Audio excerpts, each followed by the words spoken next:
Hi everyone, I'm now back in home learning mode and thinking back to the last clip that I did on personalising learning. As you'll remember, personalising learning is all about knowing what your child can already do and what they need to work on. We're going to start today by looking at how to personalise learning in phonics, and then in the next clip that I do, we will look at how to personalise learning in spellings. Now, these are two massive areas, and I'm going to try and condense them right down and make it as simple as possible so that you are able to teach the best possible phonics and spellings for your children at home. So, in order to personalise learning for phonics, we're going to need some different resources, okay? These aren't difficult to get, and I'm going to keep it as straightforward as possible. We are going to need to use some online resources, which I will put links to in my description. So first of all, Twinkle have some great assessment records that will help you get that starting point for your child that we talked about. These are currently free to parents. You just have to create an account. Twinkle will email you a code, you sign in with that, and then you have access to all of the online resources.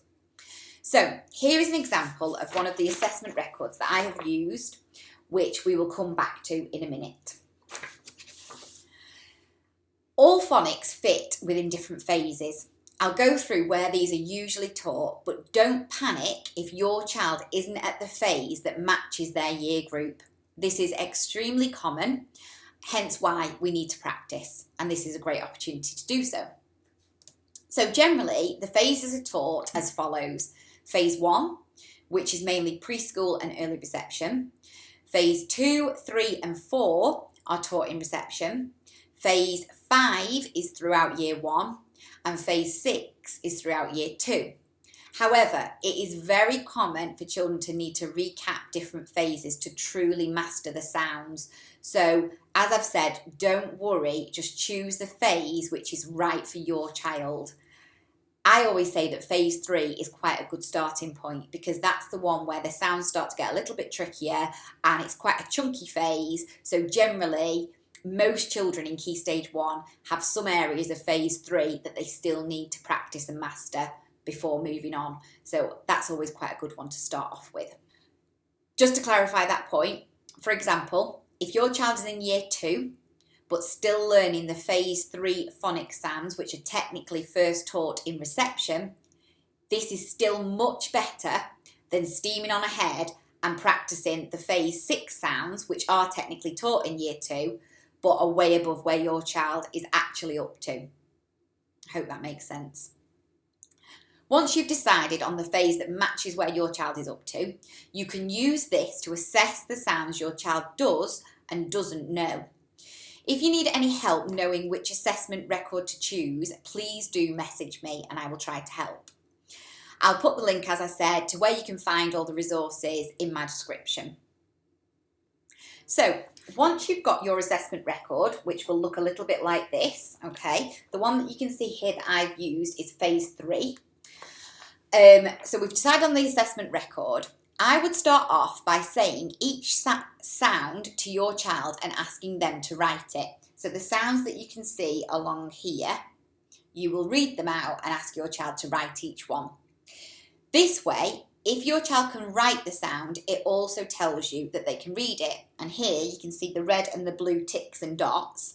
The blue is for reading and the red is for writing. So you can just tick off as you go, as your child writes each sound.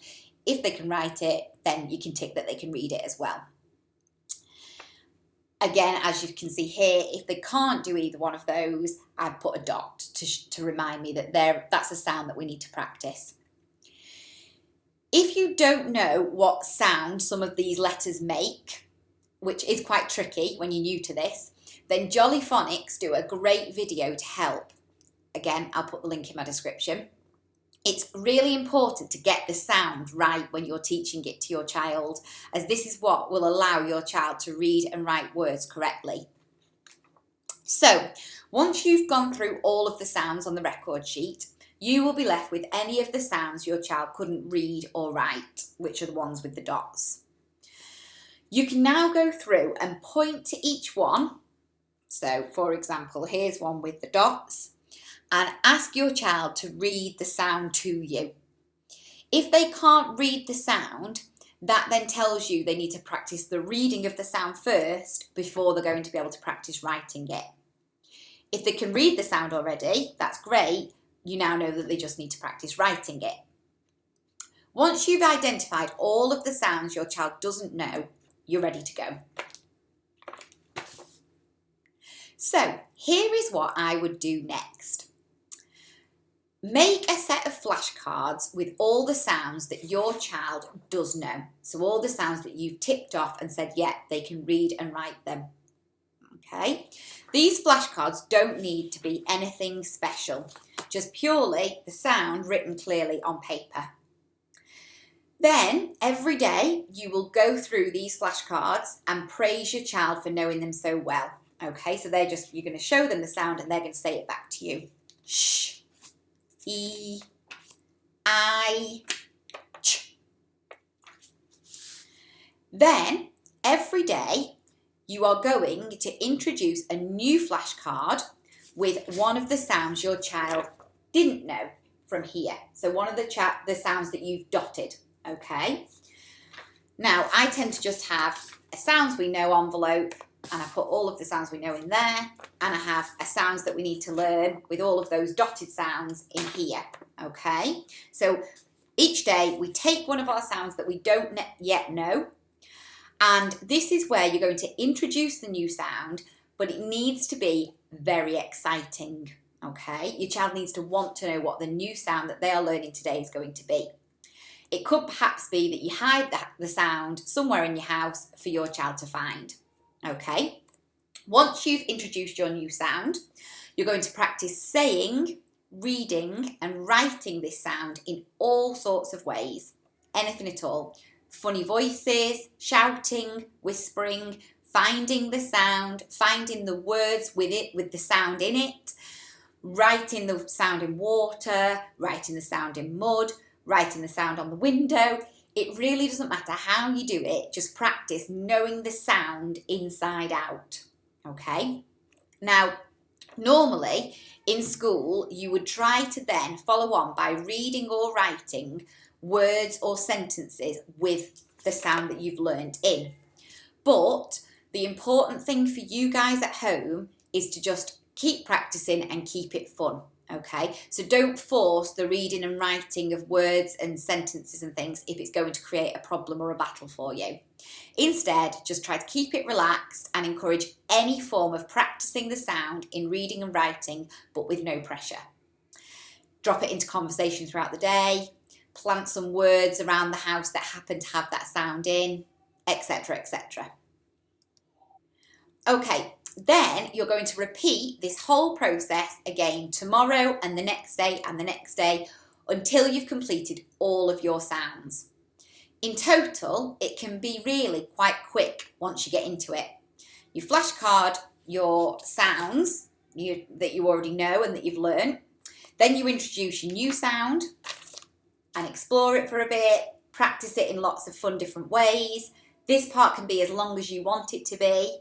And then if your child is really into it, that's great, keep it going. But if not, just do a quick practice and move on. There are loads of fun activities involving phonics out there, both online and practically. I will share some in my future posts, but what you can also do is just search online for activities involving whatever sound you are focusing on that day.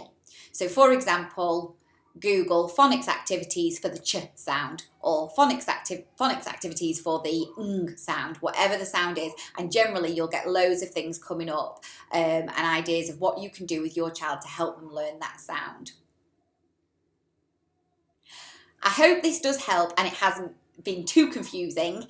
Any questions, please do send me a message, or if there's anything else I can help with in order for you to teach phonics at home, then please do let me know. As I said earlier, we will be looking at spellings in the next clip and how you can personalise learning in spellings to make sure your child is learning at the level that they need to learn at.